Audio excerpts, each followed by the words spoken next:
Hey, what's going on today, guys? It's Visitor 101, and today I have a drag tune for you guys on Forza Horizon 2. It's going to be of a 1970 Chevell SS 454. This thing is awesome, and here's the thing about this tune is that I'm going to keep it a rear-wheel drive. And I didn't say anything to you. Okay, that was weird. So, basically, we're going to make this thing a rear-wheel drive drag monster. At least we're going to try to. Let's go ahead and go to our conversion here. Let's keep the stock engine in it, stock drivetrain. Let's go ahead and put a supercharger in it. And then I think this is just all the Forza stuff that I don't want to put any of that on there. Don't need any extra weight. Now, these will give us minus some weight, but it doesn't really matter because a hood weight is transferable in a launch. So let's go ahead and put our race tire compound. We want as much grip as possible. Keep our front tire width stock. We want that stock. Then our rear tire width, we want to go super thick with these things. As thick as we can get them, because it is rear-wheel drive, which means all of our drive is going to the rear wheels. So let's go ahead and go to our rims here. Get something muscly, but at the same time something that's going to get weight off of the car.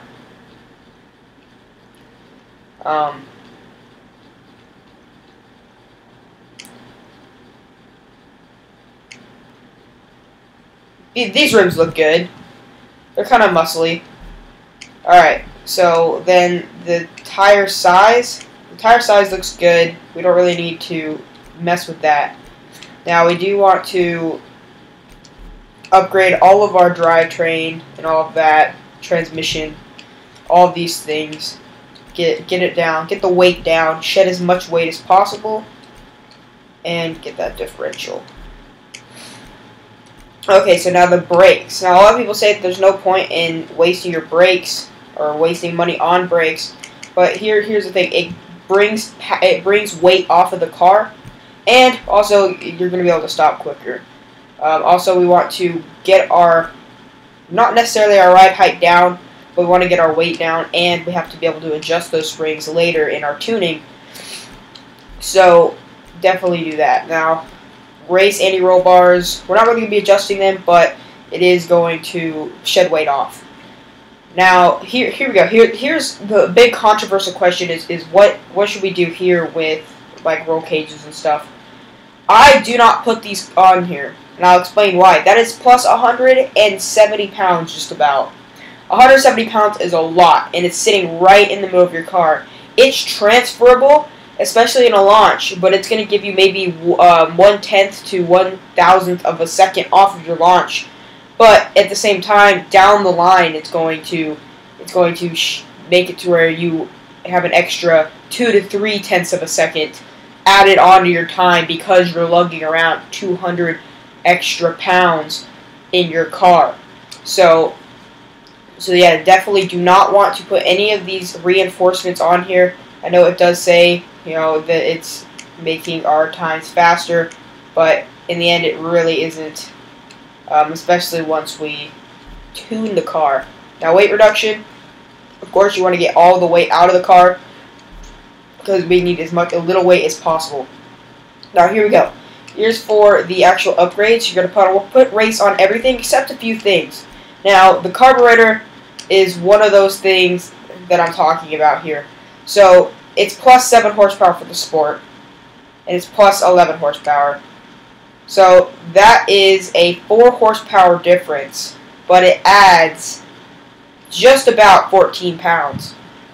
Now, 4 horsepower can do a lot with 14 pounds, but this is going smack on the front of your car, and it's really not transferable.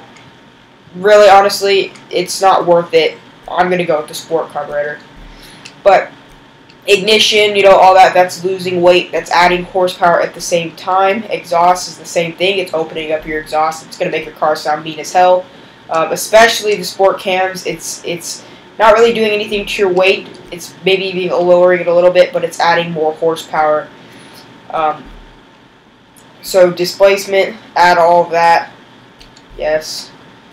And then you want your pistons and your compression up. And of course, your supercharger needs to go up. And now to the intercooler. Now, for the intercooler, we're going to be adding pretty much an extra 100 pounds. But we're also going to be 806 horsepower. Now, here's the thing with this, is that, honestly, this is it's going smack on the front of your car.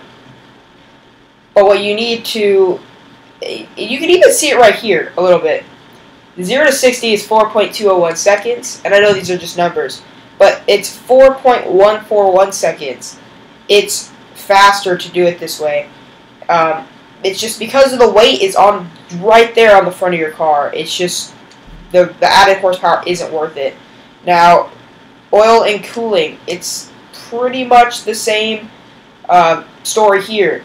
You want to, it's extra horsepower, yes, but it's not, especially with the oil and cooling, it's not enough extra horsepower to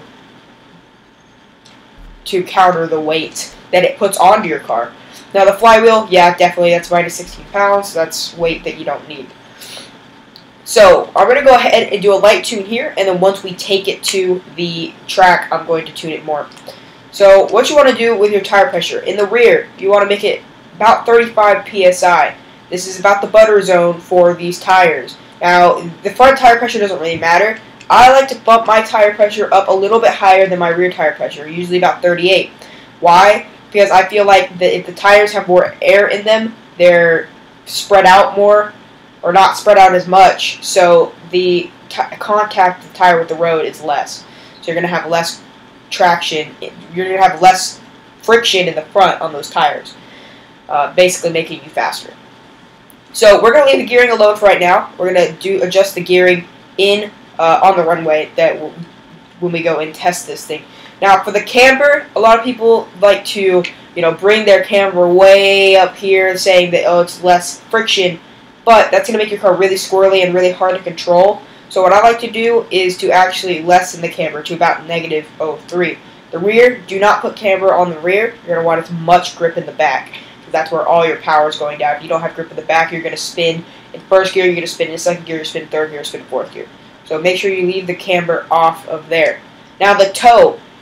This car, I have a feeling, is going to be very squirrely. It's going to be harder to control. So what I'm going to do is I'm going to toe in about negative 9. Okay? So toe in, negative 9. And what that's doing is basically pushing the tires, the front of the tires, inward a little bit, so that it's easier for the car to go in that straight line path.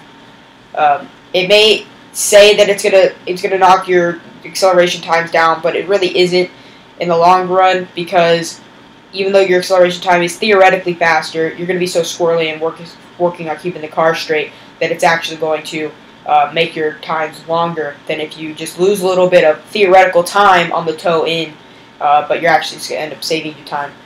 So the rear, you can put a tiny bit of toe in the rear. I usually put about negative 0.1 on these rear-wheel drive cars, just to just a little bit of extra stabilization. Now the front caster, that's going to go all the way up to 7 degrees. Of course, that's just going to make it just an extra bit stable.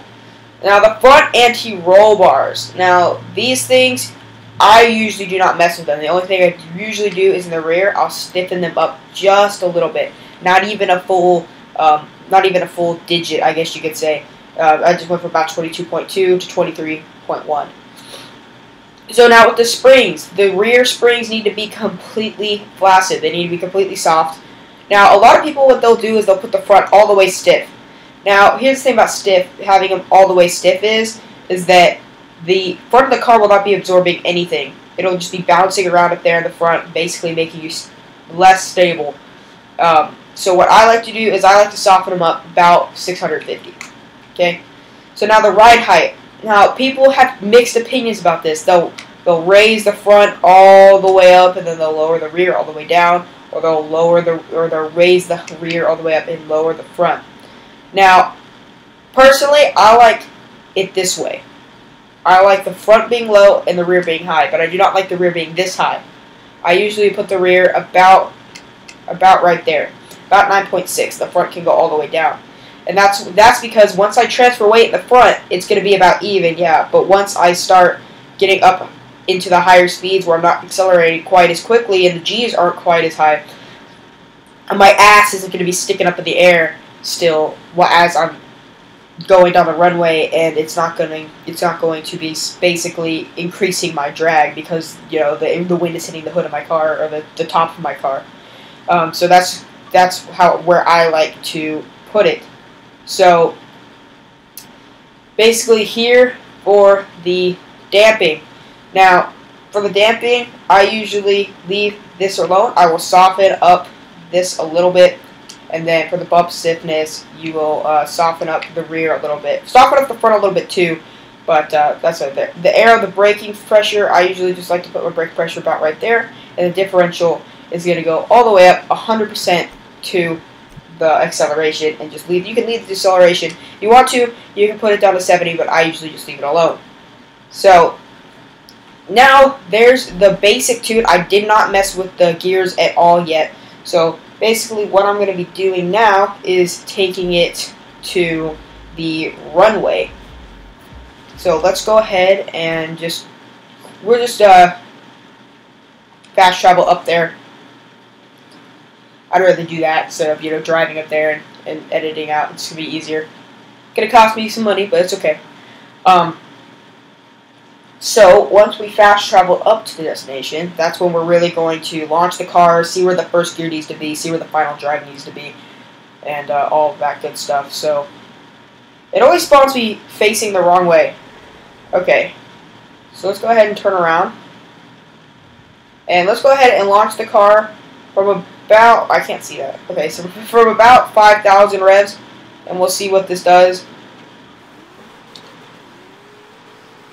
Alright, so there's a lot of tire spin there.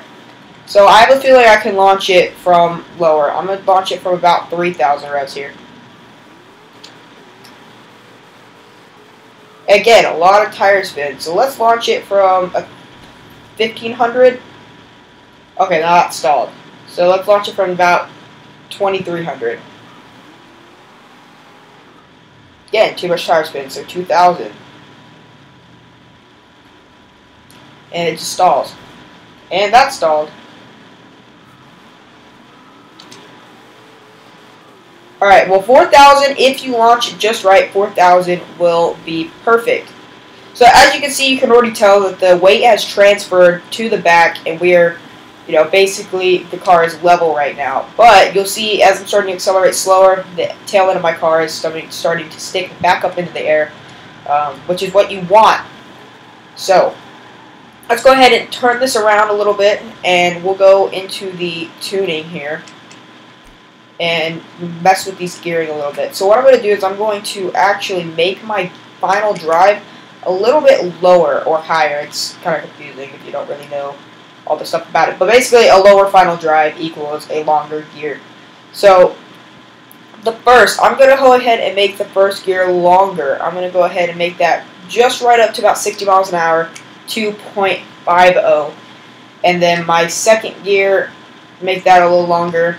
Third gear, just a little bit longer, and then the fifth gear, you be right there, and then the sixth gear can be short. You don't need the sixth gear to be super long. The sixth gear isn't really that important, especially if you're doing quarter miles or half miles. If you're doing a mile, the sixth gear you might want to tune a little longer than I just did, but it should be fine. So let's go ahead and try to launch this thing now. About 3,000 revs, and stalled. That's really the thing. Is you gotta find the butter zone for these cars. Know exactly how to launch them. And as you can see, there's less tire spin than there was, which is good. And we grip up a little bit easier.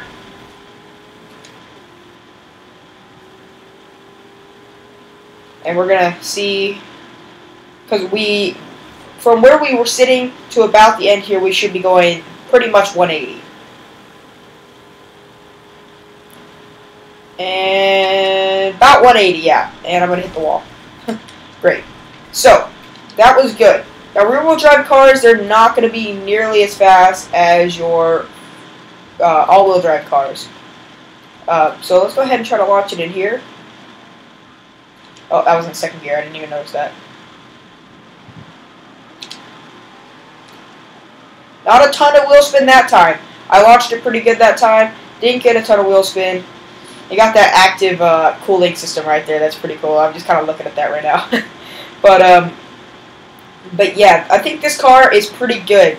Now, this is definitely not going to be for a beginner drag racer. Beginner drag racers, you're definitely going to want to be in an all-wheel drive car. But if you are intermediate to expert, this car is going to be pretty good. So about 4,000 RPMs is what it seemed to launch pretty good at, whether you do a clutch drop or clutch catch, just depending on what you want to call that. But basically, it's all the same thing, where I'll just give you a little rundown, teach you how to do it just real quick. Basically, what you do is you hold the clutch in, get it right up to where you want to be, and then you drop the clutch and the power, but you get straight back on the power. And that's a clutch drop or a clutch catch. And it basically gives you the maximum acceleration without spinning the tires. It spins the tires, especially on like a car like this, but it's not going to spin the tires as much as if you were to just do what a lot of people do, which is just floor it and launch. As you can see, you're just roasting the tires in second, and I can't even hardly keep the car straight. So anyway, guys, that was the 1970 Chevell 454 drag rear-wheel drive tune. I hope you guys enjoyed. If you liked the video, make sure you leave a like and a comment telling me what car you want me to do a build of next on drag racing. I do have some drift builds coming for you guys in the near future, so make sure to check those out. And if you're new to my channel, make sure to subscribe. It means a lot to me. I love my subscribers. So anyway, guys, thank you so much for watching. It's been Best Era 101, and I will see you guys in the next one.